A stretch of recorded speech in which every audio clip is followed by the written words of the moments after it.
PNR talk show. Sadly, the P of the show was not able to attend today because she was in Syria attending another task. Thank you all for joining us. Today, we'll be interviewing Gerard Biard.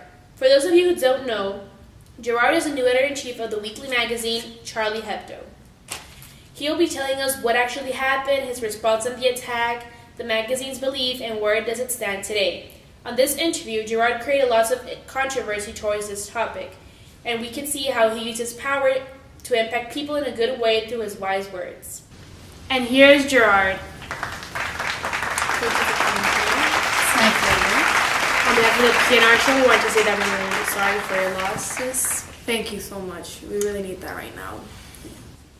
So the interview that happened this past Sunday with the press has left us with many doubts, and we want you to clarify what you were actually trying to say on behalf of the magazine. Well, what I said before and my beliefs stay the same as what I'm about to say right now, because what I am saying and what the magazine is saying is put out of proportion, and I just think that people should know that there were a lot of multiple deaths involved, like innocent people died, and what we are saying is not the problem.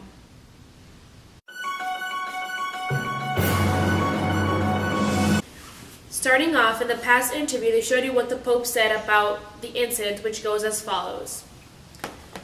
One cannot provoke, one cannot insult other people's faith, and one cannot make fun of faith. That is, there is a limit. Every religion has its dignity, every religion that respects people. What happened now in Paris, we find it incredible, but let's look at our own history. How many wars of religion have we had? I think both are fundamental rights. The freedom of religion and the freedom of expression. And to this you stated, every time we draw a cartoon of Muhammad, every time we draw a cartoon of prophets, every time we draw a cartoon of God, we defend the freedom of religion. We declare that God must not be a political or public figure. He must be a private figure. Looking at his powerful words, one cannot provoke and one cannot insult other people's faith, do you think that the Pope is right and that the powerful phrase can affect you and your magazine?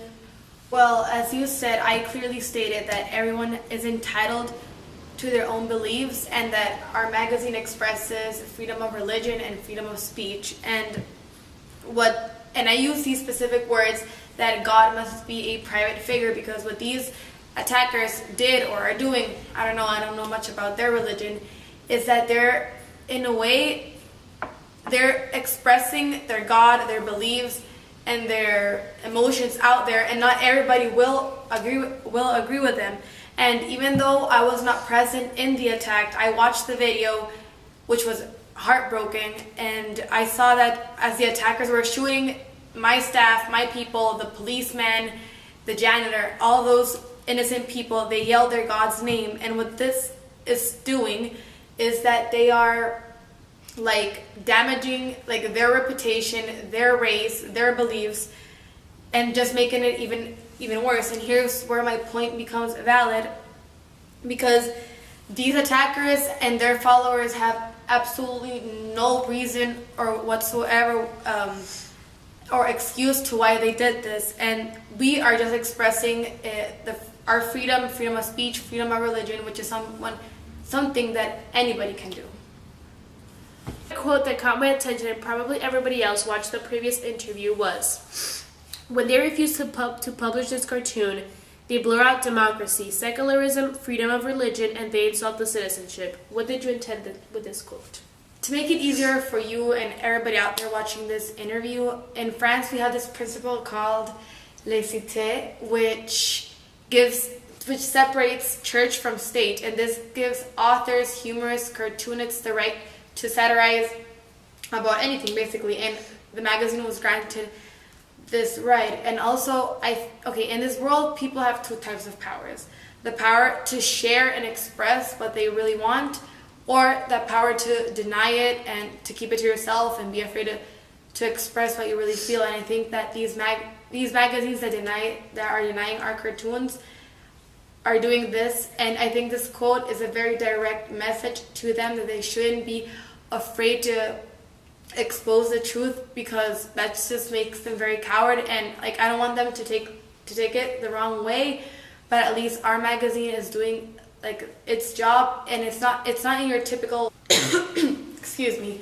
And what I was trying to say was that our magazine might not be the best way to express the truth, because it's kind of like ironic, but at least we're not afraid to show the truth, and this attack does not stop us. We will still be publishing more and more couture, because at least we have that freedom of speech and that freedom of religion. Also, I want to add that we are a very left-wing and anti-religious magazine, and we want to show that we will not treat any people, any belief, or any background any differently than the others. Like, we as a magazine, we will satirize all type of religions and all type of issues going around the world. It's not that just we're like biased on one specific topic. And what these countries what they're trying to do is blur out the truth, blur out what is actually going on,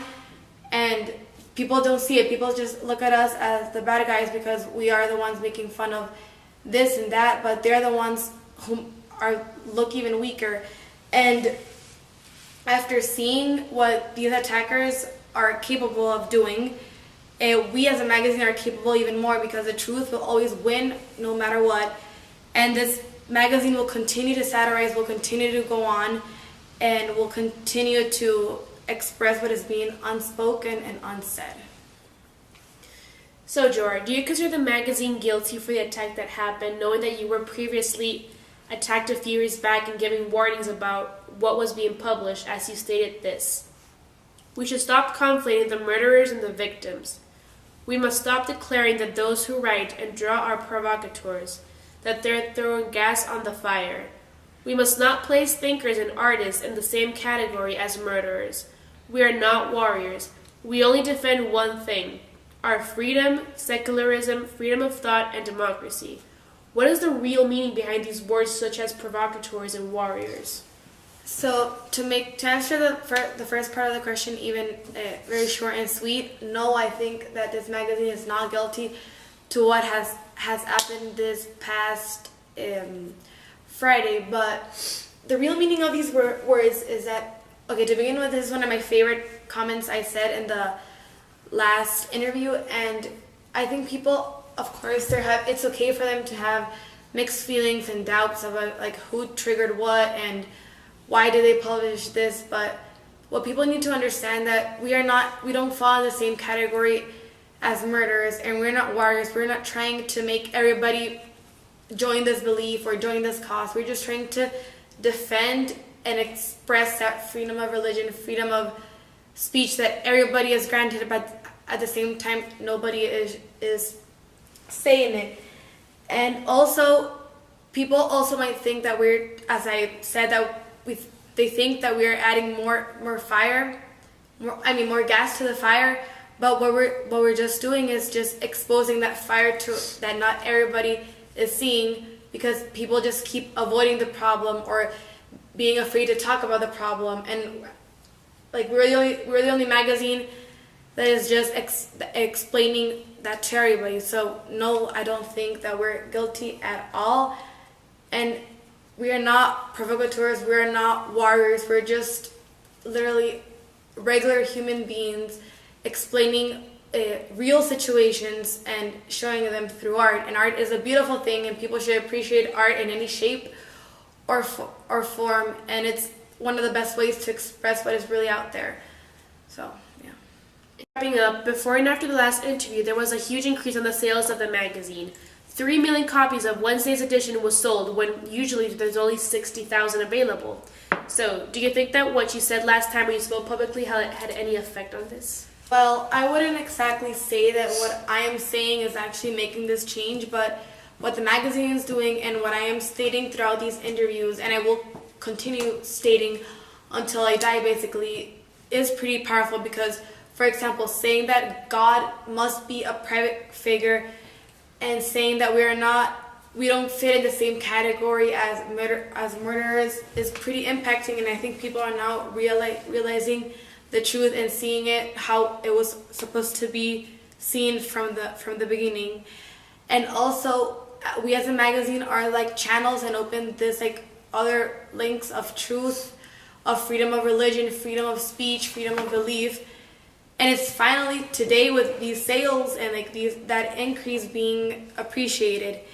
And I think the magazine and myself finally feel that we have this power to really explain like why are we doing this, like why are we satirizing this. And at the end of the day, the only purpose of this magazine is to really express that truth, that even that this is the type of thing that nobody wants to talk about, but we are afraid to talk about it. But as you can see in this magazine, we say it, we're not afraid. And also, every human being in this world, no matter your race, your belief, your gender, your anything, is entitled to say what they think, to believe anything. But not all of us know how to control that, because at the end of the day, not everybody is going to have the same beliefs. And when I say not all of us, I think you know who I am meaning. So, yes. Well, Gerard, this is a wrap. You don't know how thankful we are for you coming today and answering all these questions that we were all having doubts about. You have definitely changed my mind about this magazine. I hope your word and your power is spreading around right now. Thank you for having me. It's been an honor. I've been always watching the show and now being here. So thank you so much. Thank you. Tune in tomorrow night for another interview. Thank you.